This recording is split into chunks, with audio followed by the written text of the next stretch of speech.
So President Trump announced today in a very important speech with lots of gestures and words that the United States is going to have a sixth branch of the military. Okay, more military spending, I don't know. This isn't a politics show, we're not going to get into that.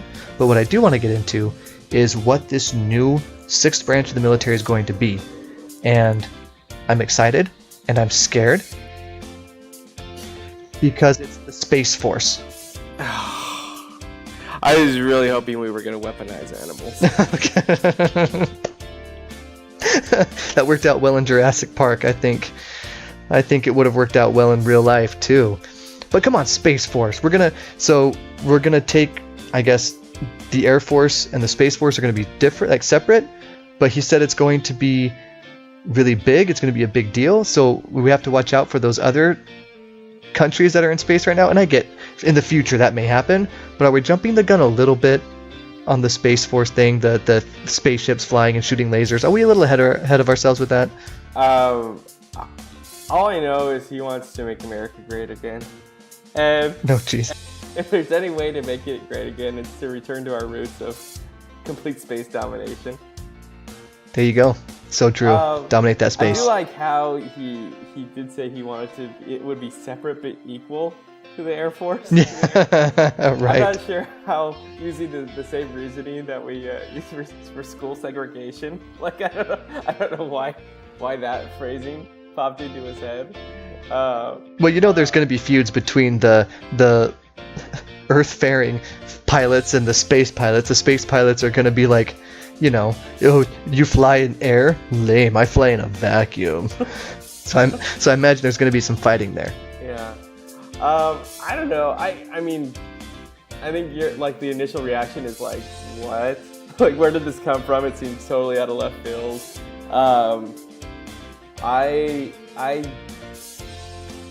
I guess I would say I want to see what that actually means and what, I mean, to introduce it as a branch of military makes me think, well, that there's going to be some weaponry, right? That we're like going to have nukes in space, which is just like super scary and seems unnecessary. I don't know that we're facing a huge threat from space. Right. Well, it's like North Korea. You shouldn't have any nuclear weapons. By the way, we're going to put nuclear weapons on satellites now. Space Force. I think he's just like trying, because, you know, he's tapped into the popular opinion, right? And there's now a Star Wars movie every year. Wait, so you're saying the popular opinion in American political society, like American politics, the major opinion of most people, the majority of people, wants a Space Force, wants spaceships with lasers in space. Wrong. No, what I'm saying is that our president is aware of the what the public wants, right? And what they want is more Star Wars. Except for Solo, but we can talk about that another time. I mean, it's still gonna make a lot of money. Oh, it will. All right, well, this is Subjectively Correct. My name is David. I'm here with Anthony.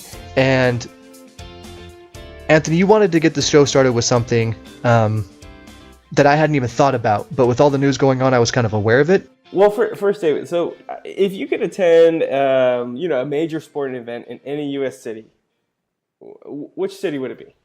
Ooh. What would be your top few cities? Or what's something a city would need, I guess, to kind of jump out at you as a good destination? Well, when you said that, and I guess I'm still a Nevada boy at heart, because I thought it would be so great to see like a Super Bowl or a World Series or an NBA championship in Las Vegas. That'd be great. And I'm from there, so I feel like it would be good for my hometown to have that thing happen, you know? So less for me and more for like my hometown. I think that'd be so cool. And people are traveling in and out of there all the time. The infrastructure's there. There's plenty to do, but like before or after the game. So I feel like Vegas is a great place to hold a huge event like that. I mean, they do big events all the time. Every night's a big event in Vegas. Vegas is a great option. I think like if I'm thinking of the ultimate place of something for everyone, right? Yeah. You want major attractions, you know, maybe theme parks. You know, you've got beaches, mountains, desert. Can you think of where I'm listing? What place in our country you can get access all those places in about 2 hours or less? Unless there's traffic, which there always is. Oh, traffic. I know now. L.A.? That's right, LA. So LA is set to have what will probably be the greatest sports decade of any city ever. What do you mean by that? So among other major sporting events, they're set to hold in the next 10 years, at least one Major League Baseball All-Star game, a Super Bowl, the college football playoff national championship, the World Cup in 2026, and the Summer Olympics in 2028. Basically, if you are a fan of sports and sports at the highest level, you will see almost every major sporting event come through LA at some point in the next 10 years. So is there any major sport that isn't playing a championship there?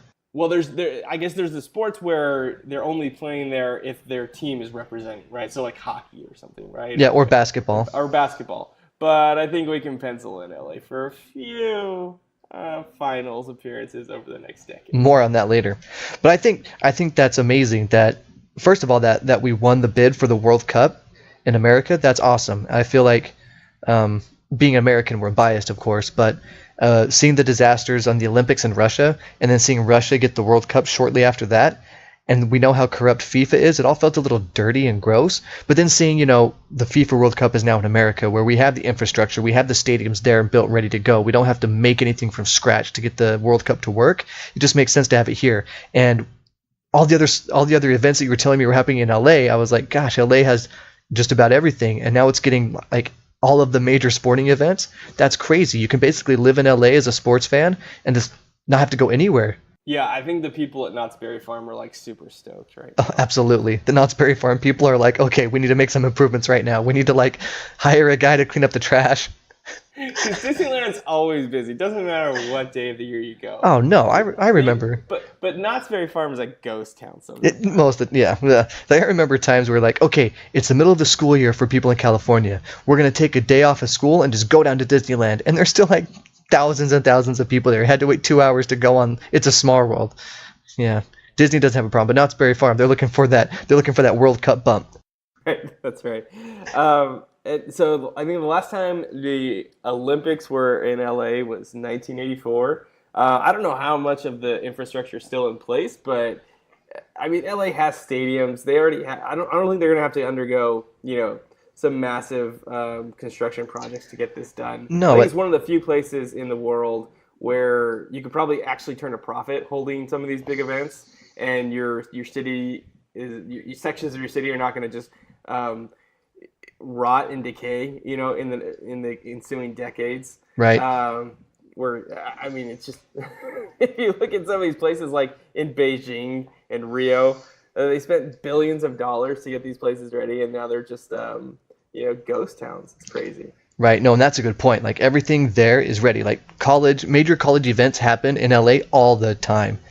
Like track and field, swimming, all sorts of stuff because of the major universities there. So there's plenty of sports venues in LA and in, the West Coast in general. I mean, so it makes perfect sense to hold the Olympics or a World Cup event in LA. Absolutely. Also, I'm super excited that our men's soccer team will actually be able to participate in the World Cup. How do you feel about that, by the way, that the host team gets a team in no matter what? I mean, I'm hoping, and we've been told this for a long time, that U.S. men's soccer is coming along, and here we are not come along very much at all.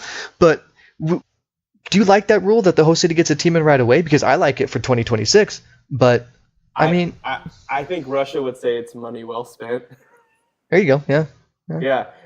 I think the host city or the host country should have their team represented. I don't think there's any downside to it. There enough teams make the World Cup that if you're a good enough team, you'll make it regardless of the automatic qualifying series. Right, and that's a good point and they are expanding it to 64 teams, which is exciting. So you get some more of those small. It'll basically be the It'll basically be college basketball March Madness, but with the biggest sport in the world and the best teams in the world in soccer, which is cool. Yeah. So right now, the greatest investment you can make is real estate in Southern California and Airbnb that for the next decade, because you're gonna be able to turn a massive profit. I mean, if you had like a 3-bedroom during the Olympics, oh my goodness, you probably pay your mortgage for the year. Yeah, for real. So, no, absolutely. Especially if it's close to any big venues, like Discus. Yeah. Yes. So there's my real estate. There's my real estate take. Buy real estate in Southern California. Don't we need to have some sort of disclaimer, like some NMLS disclaimer or something if we talk real estate? Yeah, we should just play like the warning for like Cialis. So this advice may cause seizures. Yeah. If you find yourself looking at Trulia for more than 4 straight hours, please call your doctor. I'm sorry. I would help you out here, but I'm too busy laughing. So, well, okay. Another thing I wanted to talk about in this opening segment, Anthony, can you give us a minute to 2 minutes on what LA Lakers Twitter is like right now? Oh, the Los Angeles Lakers Twitter is it's a fantastic place. So, for those who aren't plugged in. Recently, the news spilled that Kawhi Leonard is hoping to force a trade from the San Antonio Spurs, and his preferred destination, according to sources, would be the Los Angeles Lakers. That would be phenomenal by itself. But also, you have Paul George, who's long been rumored to be a target of the Los Angeles Lakers. He's spending time in LA. He lives there in the off season. And he's hanging out with Lakers players. They're following each other on Instagram. He's going to E3 with Josh Hart and playing Fortnite with him. And then in addition to that, you've got LeBron James' son potentially enrolling in school in Southern California. According to Gary Payton. And you have the non-confirmation confirmation by Scottie Pippen, whose son would be on the same basketball team as LeBron's son. And LeBron already owns, I think, 2 houses next to each other in Southern California. All the odds makers have the Lakers as the favorite destination for LeBron. So you have three NBA superstars. I think 2 of them are probably mega superstars in Kawhi and LeBron, assuming a healthy Kawhi, and George is probably just on that second tier of superstars. Well, he's a superstar in the regular season. Hey, playoff P ain't that bad. Yeah, we'll see. I think he just, he wanted to be done with this season. He had his eyes on next season. Because he knew he wasn't going to win with the Thunder. He's like, look at Houston, look at Golden State. I need me some LeBron. That's right. So anyways, all of this is coming together now just before the draft. We Lakers fans for so long, and by so long I mean like 5 years, which is an eternity. And yeah, we haven't been that relevant. The Lakers haven't been that relevant, and there are potentially 3 superstars that will want to come to the Lakers, and there is a way that all 3 could come to the Lakers this offseason. You'd have to gut the team, but that's okay. You put LeBron, Kawhi, and Paul George together on the same basketball team. David and I could fill out the roster, and that's a championship caliber team. And I think what they do have there, Kyle Kuzma, might be a slight upgrade to me playing with those guys. But yeah, I'd be more excited about Kyle Kuzma playing with those 3 guys than I am about Lonzo Ball playing with those guys, to be honest. Yeah, I don't necessarily disagree with that. I think Lonzo does provide some good defense. He's definitely much better defensively than Kuzma, which may be more important than the offensive production that Kuzma's going to provide, just because if you have Paul George, Kawhi, and LeBron, I don't know that you need much offensive production elsewhere. But anyway, so all that to say is there's a lot of really fascinating scenarios that could play out over the next couple weeks as we get ready for NBA free agency, and LA is kind of driving the narrative right now, and it's really fun to be a part of. One thing's for sure, the next couple months is going to be Sherlock Holmes on Twitter going crazy.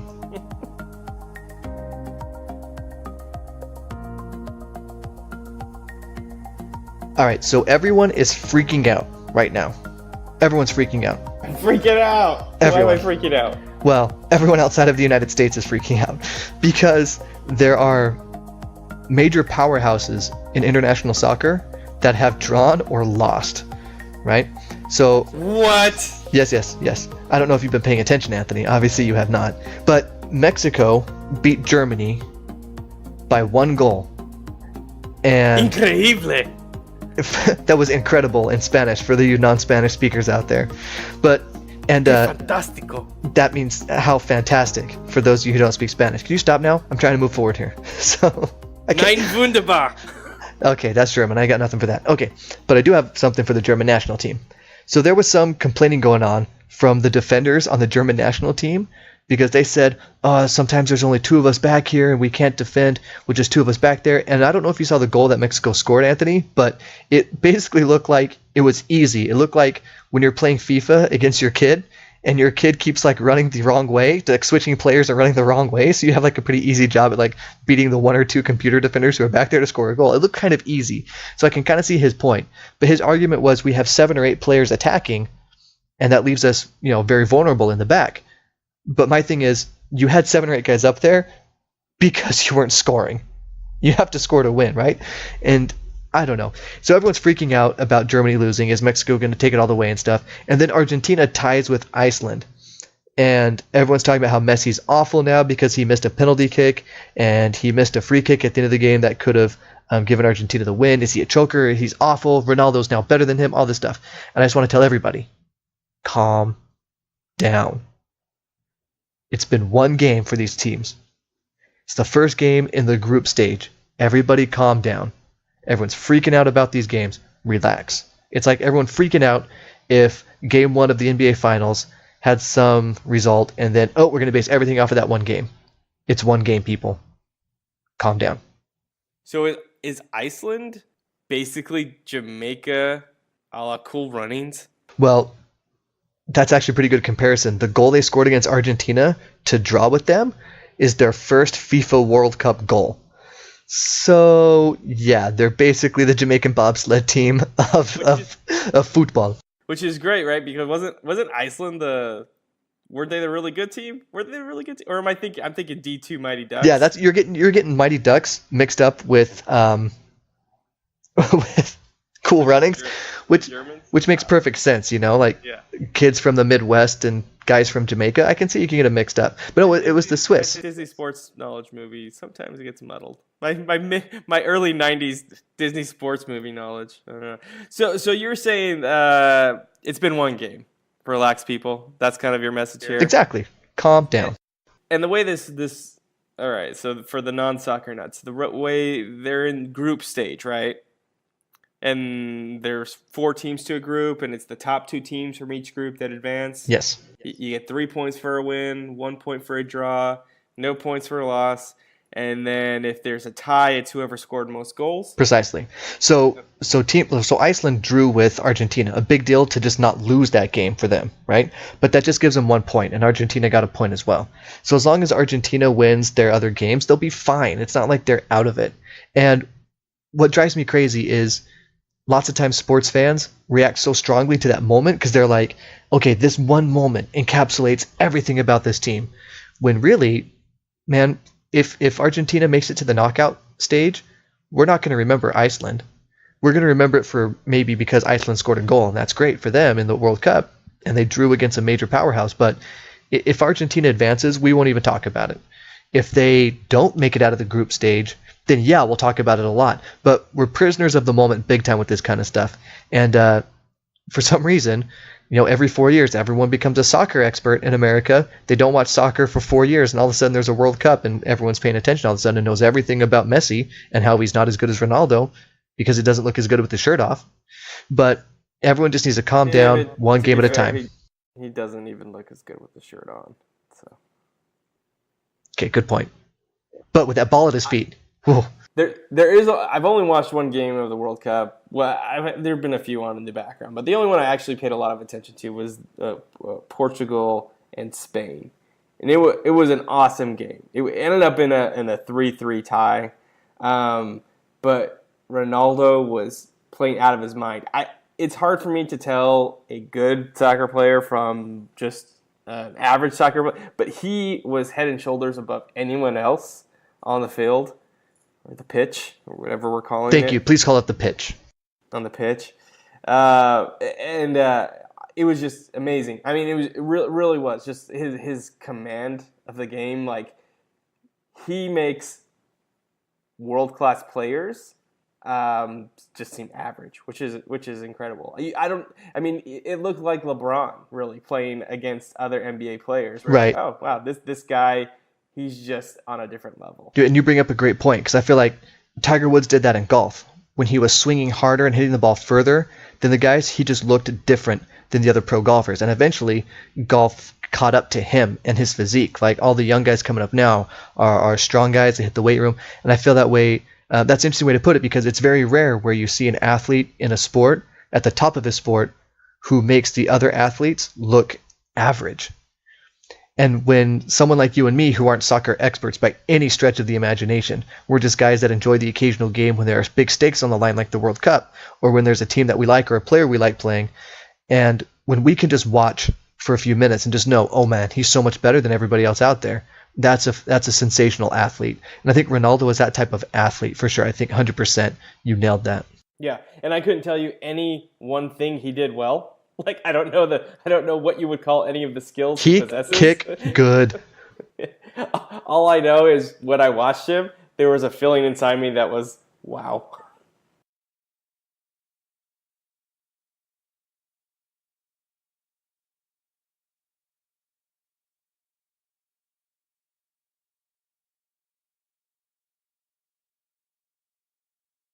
So Anthony, I'm at home catching up on some sports news on my phone, and what do I hear?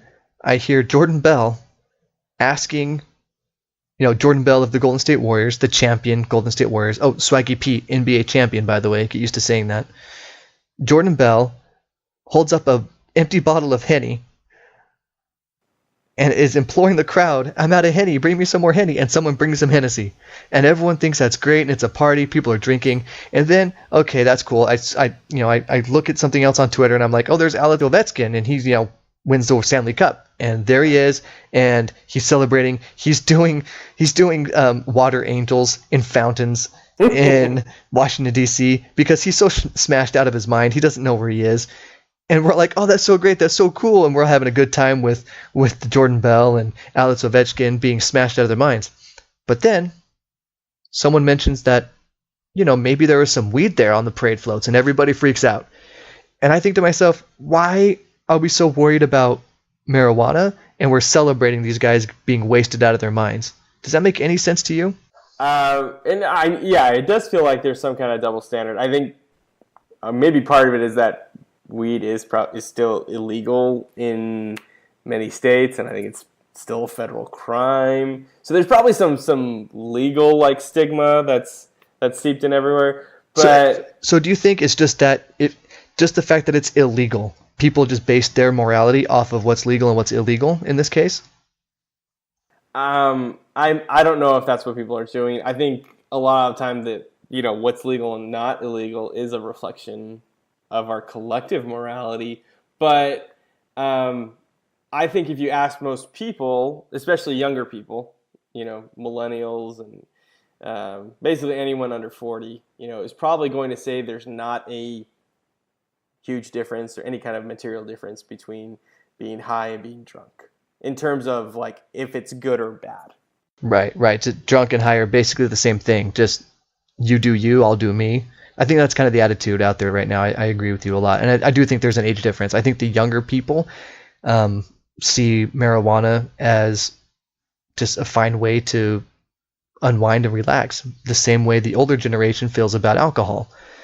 And the people in charge are that older generation who look at alcohol the way the newer generation looks at marijuana. And we're starting to see slowly that people are loosening up on marijuana and weed. I just also, like you said, find it interesting that there's this double standard between the two substances that basically are attempting to serve the same function, but going about it in a different way, if that makes sense. Yeah. And I mean, I think it's just something that I think it'll ease over time over the next few years, especially as more and more states start to legalize it, and people. It's just as it becomes less and less of a taboo substance. I think you find fewer, less reaction like we see. So I don't know. I mean, not really a topic I'm gonna die on. It's not the hill I'm gonna die on, but yeah. No, I agree. Yeah, I'm not gonna plant my flag on that one. Ooh, I stumbled over that a little bit.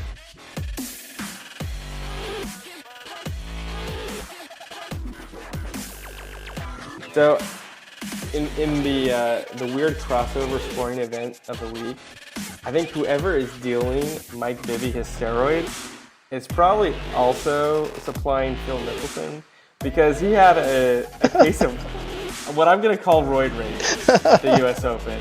I don't know if you see Mike Bibby. Mike Bibby is swole these days.